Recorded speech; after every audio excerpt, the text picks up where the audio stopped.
Niektoré pozemky ponúknú výhľad. Tento vám ponúkne aj pokoj. Predstavujeme stavebný pozemok na Zobore v Nitre s celkovou výmerou 1082 m². Nachádza sa v tichej, slepej ulici priamo pod lesom, v jednej z najvyhľadávanejších lokalít mesta. Pozemok má rozmery približne 33 x 33 metrov, je mierne svahovitý a podľa územného plánu je určený na výstavbu rodinného domu.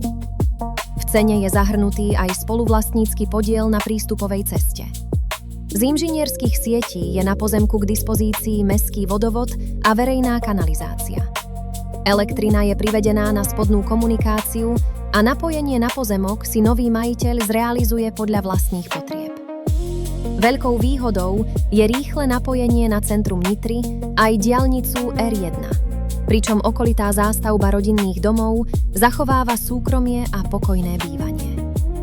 Ak hľadáte miesto, kde môžete postaviť dom presne podľa vlastných predstáv vo verenej lokalite, radi vám tento pozemok predstavíme osobne.